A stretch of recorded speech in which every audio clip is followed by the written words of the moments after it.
So, hello everybody, here for another edition of Book Haul. So, let's see what we got. We'll open the boxes one by one. I don't know what I have, so let's keep going. We have a book here. Let's see what it is. Charles II. Okay, let me talk about this.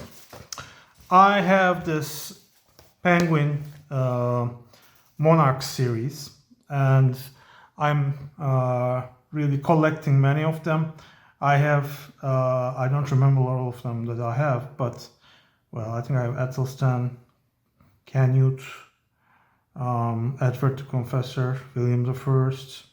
Anyway, most of the notable ones I'm collecting. I think I have most of the important ones. I don't have Cromwell yet, who wasn't a king, but basically Lord Protector in the Republican era of England, if you can believe that. But Charles II, 1660 to 1685, son of Charles I, the poor king who was executed by Oliver Cromwell, by the way.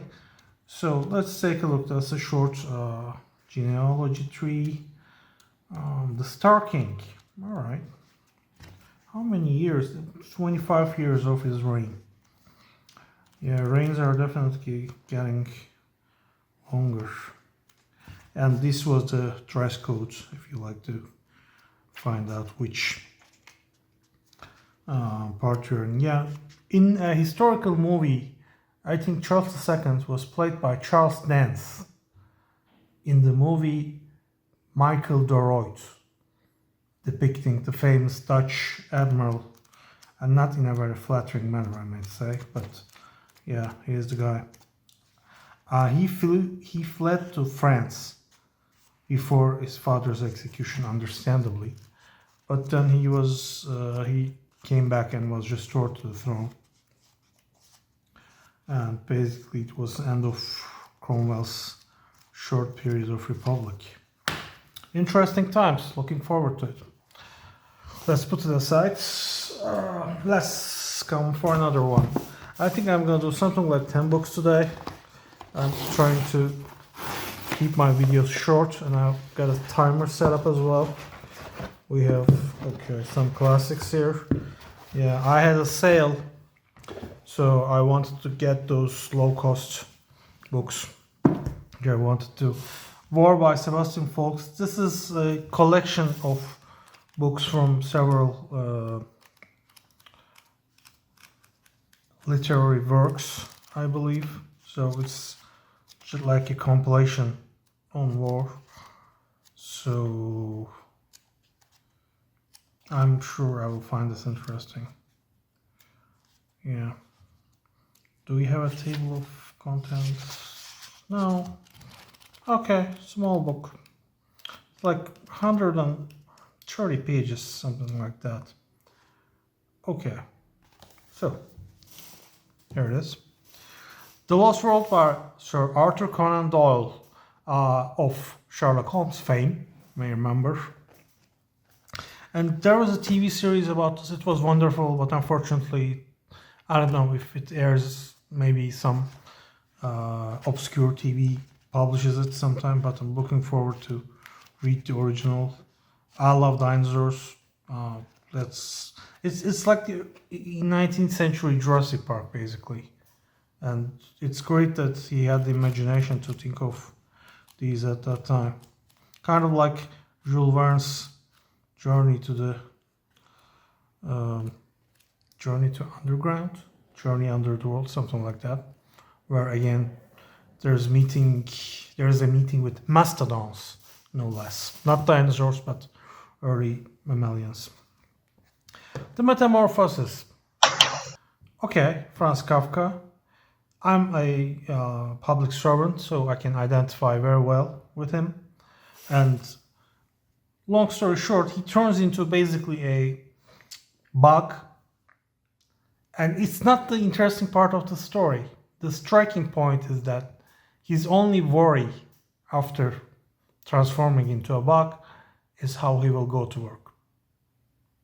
That's all he can think about. And it really strikes how work basically crashes on people like a granite brick. And it's I think one of the really masterpieces, definitely a classic. And I wanted to learn the whole story, so I'm going to read it start to end.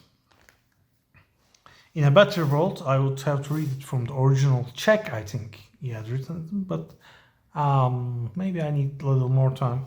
For now, English will have to do. Myths and Legends of Ancient Greece and Rome. It's a good bet. I already have this book somewhere, but this is a very, I don't know, very pocketbook-like version. Consequently, it's not too bad actually. The font isn't too bad. It's not too small, but there are beautiful. There is knowledge about like ogres, festivals, oracles, soothsayers, sacrifices, statues, and so on. So it's really informative and also gives a good overview of ancient Greek and Roman, what we call the classical period, myths and legends.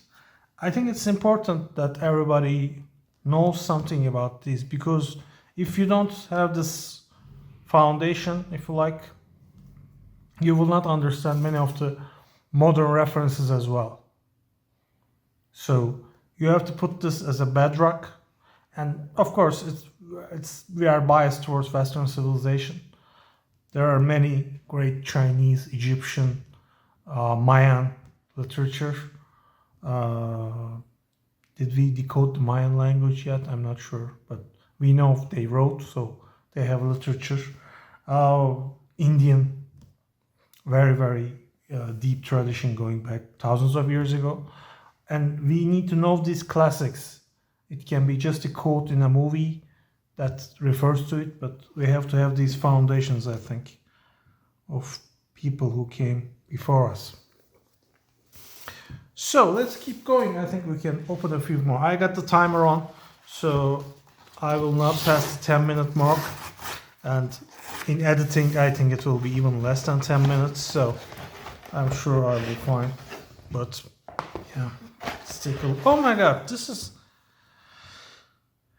Yeah, I like cheap books, but I didn't think it would be so small. Okay, this got me by surprise. I am not by any means regretful. I'm glad I bought it. Oscar Wilde's collection of wit and wisdom.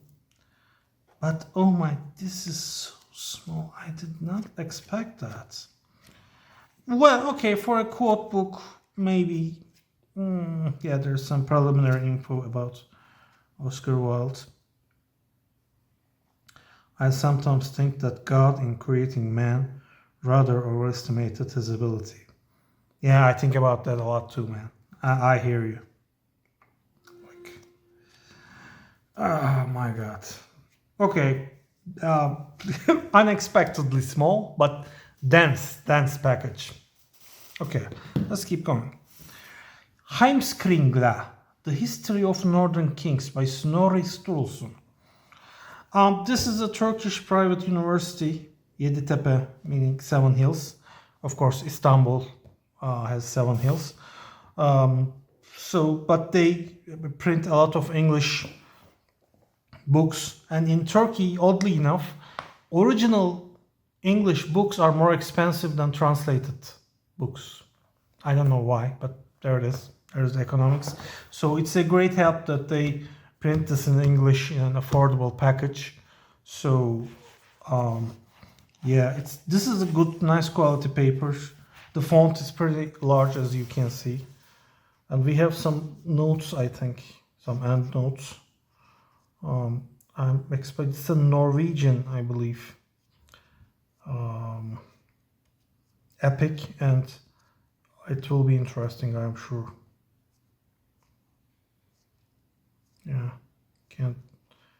I'm interested in Norse mythology, so whenever I can, I try to look for it again to gain lessons for overall life. But I'm sure it's very interesting. Fjölnir.